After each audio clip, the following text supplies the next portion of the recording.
안녕하세요. 오늘은 좀 특별한 주제를 가져왔어요.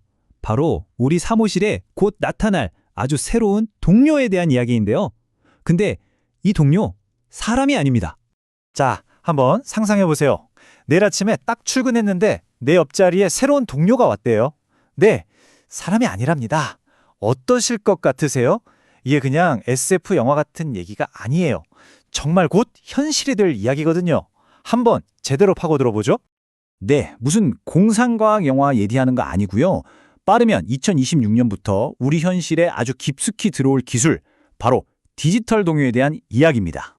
그럼 이 디지털 동료가 대체 뭐냐? 우리가 흔히 생각하는 챗봇이나 비서 프로그램 이런 거랑은 차원이 완전히 달라요. 그냥 시키는 일만 하는 게 아니고요. 스스로 목표를 딱 이해하고 그걸 달성하기 위한 계획을 여러 단계로 짜고 심지어 복잡한 일까지 알아서 척척 해내는 말 그대로 자율적인 AI 에이전트라고 보시면 됩니다. 이게 진짜 재밌는 부분인데 얘네들이 생각하는 방식이에요. 리액트라는 프레임워크인데요. 자, 보세요. 먼저 생각을 해요. 목표를 이해하고 계획을 짜는 거죠. 그리고 그 계획대로 필요한 도구를 써서 행동에 옮겨요. 마지막으로 그 결과를 관찰해서 계획이 좀 틀어졌네? 그럼 바로 수정하는 겁니다. 이 생각, 행동, 관찰 사이클을 계속 돌리는 거예요. 그러니까 항공권 예약하고 이메일 보내는 것 같은 일들을 사람 도움 없이도 알아서 할 수 있게 되는 거죠. 자, 그럼 이런 새로운 동료의 등장이 우리 일자리에 어떤 의미를 가질까요? 이제부터는 이 기술이 가져올 노동시장의 거대한 변화, 그 스케일에 대해 한번 얘기해 볼게요. 이 숫자 좀 충격적일 수 있습니다. 무려 80%, 전체 노동자의 80%가 자기 업무의 최소 10% 이상을 AI에게 영향을 받게 된다는 거예요. 이게 무슨 뜻이겠어요? 그냥 특정 직업 몇 개에만 해당하는 얘기가 아니라는 거죠. 핵심은 이거예요. AI는 과거의 기술들이랑은 타겟이 완전 달라요. 예전에 산업용 로봇은 반복적인 육체 노동을 대체했죠. 소프트웨어로는 정해진 서류 작업 같은 정보 처리를 대신했고요. 근데 AI 에이전트는요, 창의력이나 전략적인 판단이 필요한 비정형 인지 업무까지 넘보고 있다는 겁니다. 네, 맞아요. 바로 의사, 변호사, 기획자 같은 전문직들의 영역 말이죠. 근데 이걸 마냥 두려워할 필요는 없어요. 오히려 기회가 될 수도 있거든요. 이 변화의 흐름에 올라타는 사람들한테는요. 실제로 데이터를 보면 AI 기술을 잘 다루는 사람들은 그렇지 않은 사람보다 임금을 최대 56%나 더 받고 있대요. 엄청난 프리미엄이죠. 그러니까 이제 질문을 바꿔야 해요. AI랑 어떻게 경쟁하지?가 아니라 AI랑 어떻게 하면 잘 협업할 수 있지로요. 자, 그래서 지금부터 구체적으로 어떤 협업 모델들이 있는지 한번 살펴볼게요. 첫 번째는 어시스턴트 모델이에요. 가장 기본적이고 흔한 방식이죠. 말 그대로 엄청나게 똑똑한 조수가 옆에 붙어 있는 거예요. AI가 실시간으로 아이디어를 던져주고 데이터를 분석해주면 저는 그걸 보고 최종 결정만 내리는 거죠. 이것만 잘 써도 업무 효율이 막 10%에서 40%까지 쭉 올라간다고 합니다. 두 번째 모델은 훨씬 더 스케일이 큽니다. 태스크 수업 모델. 이건 뭐냐면요, 아예 AI들로 팀을 꾸리는 거예요. PM 역할을 하는 AI, 개발자 AI, 테스터 AI. 이런 전문 AI 에이전트들이 한 팀이 돼서 동시에 일을 쫙 진행하는 거죠. 그럼 사람은 뭘 하냐고요? 이 AI 어벤져스 팀을 지휘하는 오케스트레이터, 바로 지휘자가 되는 겁니다. 정말 멋지지 않나요?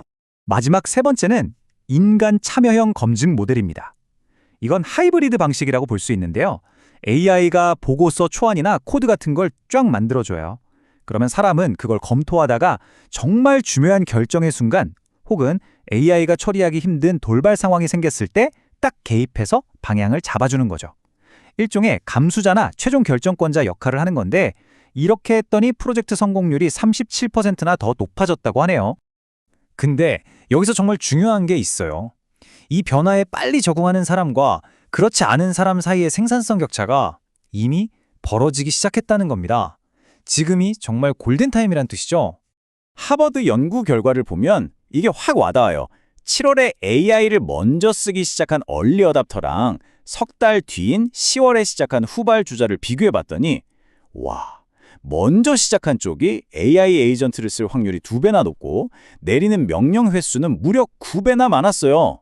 격차가 시간이 갈수록 그냥 더해지는 게 아니라 곱하기로 늘어나는 겁니다. 무섭죠? 그럼 사람들이 이 AI 에이전트를 주로 어디에 쓰고 있을까요?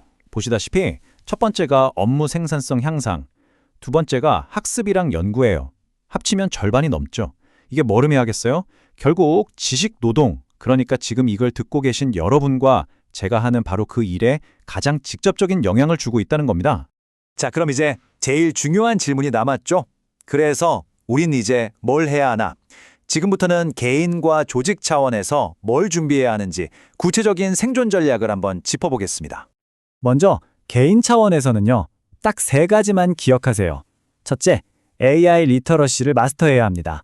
AI한테 어떻게 질문하고 지시해야 최고의 결과물을 뽑아낼 수 있는지 그 기술을 익히는 거죠. 둘째, 디지털 자산을 구축하는 거예요. 나만의 전문 지식을 담은 맞춤형 GPT 같은 걸 만들어서 팔 수도 있겠죠. 마지막으로 내 능력 증폭시키기. 내가 원래 하던 디자인 작업이나 영상 편집 같은 일에 AI를 딱 붙여서 결과물의 퀄리티와 양을 10배로 늘리는 훈련을 해야 합니다. 방금 말씀드린 능력 증폭이 바로 이런 거예요. 예전에는 10명짜리 팀이 붙어야 했던 브랜드 캠페인을 지금은 실력 있는 디렉터 1명이 여러 AI 툴을 오케스트라처럼 지휘해서 혼자 해내는 시대가 됐다는 거죠. 조직, 그러니까 회사 차원에서도 준비가 필요하죠. 첫째, 투명한 AI 사용 가이드라인을 만들어서 직원들이 내 일자리 뺏기는 거 아니야? 하는 불안감을 없애줘야 해요. 둘째, 조직 구조를 바꿔야 합니다. 딱딱한 직급 체계 대신에 프로젝트에 필요한 기술을 가진 사람들끼리 유연하게 모이는 팀 중심으로요. 그리고 제일 중요한 거, 직원들이 이 새로운 디지털 동료랑 같이 일하는 법을 배울 수 있도록 재교육에 아낌없이 투자해야 합니다.